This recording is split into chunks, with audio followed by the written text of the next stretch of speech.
નમસ્કાર ખેડૂત મિત્રો, સ્વાગત છે તમારું આપણી યુટ્યુબ ચેનલ ટ્રેક્ટરવાળો ખેડૂતની અંદર. અને હું છું તમારો ખેડૂત મિત્ર ડી પટેલ. તો મિત્રો, આજે આપણે પોત દોતે અડદનું વાવેતર કરી રહ્યા છીએ. તો વિડીયોની અંદર તમને બતાવીશું ઓટોમેટિક પેરણી બલદેવ કંપનીની. તો મિત્રો, વિડીયોની અંદર જોડાયેલા રહેજો. અને જે મિત્રો ચેનલ પર પહેલી વાર આવ્યા હોય એ ચેનલને સબસ્ક્રાઈબ કરીને ઘંટડી દબાવી દેજો. અને મિત્રો, ફેસબુક ઉપર જોઈ રહ્યા હોય તો પેજને લાઇક અને ફોલો કરી દેજો. તો મિત્રો, અહીંયા તમે જોઈ શકો છો આપણું ટ્રેક્ટર છે ઇન્ડોફાર્મ 3048 DI 50 HPમાં. અને એની પાછળ છે બલદેવ કંપનીની પોત દોતાવાળી ઓરણી. તો આજે આપણે અડદનું વાવેતર કરી રહ્યા છીએ.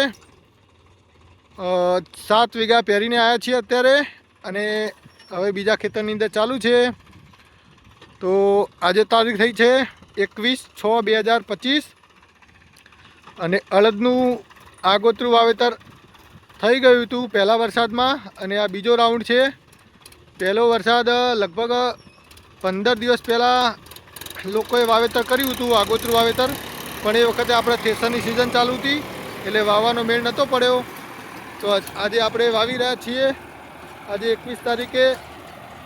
દર વર્ષની કરતાં પણ આજે અત્યારે જો જોવા જઈએ તો અડદનું વાવેતર વહેલા જ છે, 10-15 દિવસ પહેલાં. પણ જેવું વરસાદનો માહોલ હોય એ પ્રમાણે વાવેતર કરવું પડે. તો અહીંયા જુઓ, અત્યારે પણ હાલ પણ વાદળા છવાયેલા છે અને આગાહી પણ છે. તો ખેડૂતો અડદ પહેરી રહ્યા છે, તો આપણે એ પ્રમાણે વાવેતર કરવું પડે. તો જુઓ, 5 દોતે વાવેતર ચાલુ છે. આની અંદર ઈંધાણિયાની જરૂર પડતી નથી. 5 દોતે વાવેતર કરો તો ઈંધાણિયું લગાવવું ના પડે. અને 4 દોતાની અંદર ઈંધાણિયું જોવે. તો હવે આપણે ઘણા બધા બીજા પણ કારણો છે, એટલા માટે આપણે 5 દોતાનું વાવેતર કરીએ છીએ. ગઈ સાલ આપણે 4 દોતાનું વાવેતર કર્યું હતું. પણ હવે આપણે ટ્રેક્ટર, એક સરપ્રાઈઝ છે તમારા માટે. ટ્રેક્ટર એક બીજું નવું આવવાનું છે, જે 16ના ટાયરવાળું છે. અને આ ટ્રેક્ટર 14ના ટાયરવાળું છે. એટલે 4 દોતાની અંદર 13ના ટાયરવાળું ટ્રેક્ટર ચાલતું હતું. 16ના ટાયરવાળું કે 14ના ટાયરવાળું 4 દોતાની અંદર ચાલતું નથી. એટલે આપણે હવે વાવેતર 5 દોતા કલ્ટિવેટરથી કરવું પડે છે. તો મિત્રો, હવે આપણે કલ્ટી બતાવીએ તમને.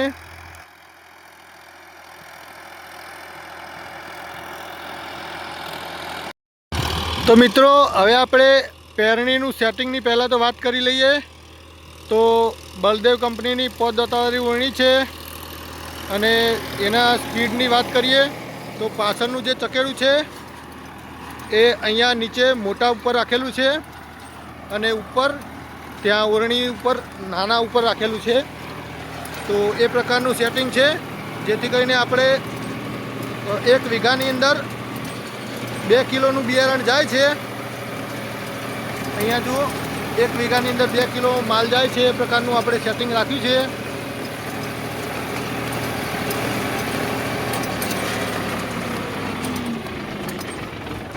આપણે 16 ગુંઠાનો વીઘો છે, અને આ સ્પીડમાં ચલાવીએ એટલે કમ્પ્લેટ 2 વીઘા 2 કિલો બિયારણ જાય છે. એ પ્રકારનું માપ છે આપણું.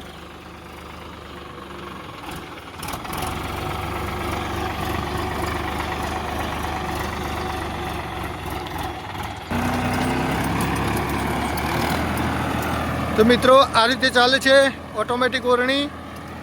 અહીંયા તમે જોઈ શકો છો, બલદેવ કંપની રાજકોટની બનાવટ છે મિત્રો.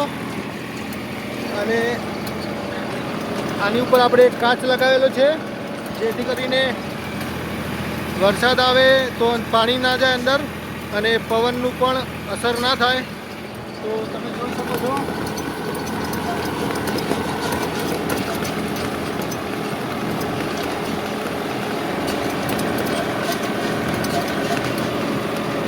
આની અંદર આપણે 13 નંબરના ચક્કર લગાવેલા છે.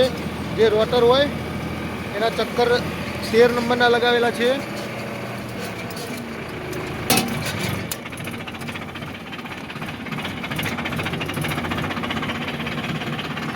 તો મિત્રો આ રીતનું સેટિંગ છે બલદેવ કંપનીની ઓટોમેટિક ઓરણીનું. વિડીયો ગમ્યો હોય અથવા તો કોઈ સવાલ હોય તો કોમેન્ટ કરજો અને વિડીયોને લાઈક કરીને શેર કરજો મિત્રો. ફરી મળીશું બીજા વિડીયો અંદર. ત્યાં સુધી ધન્યવાદ.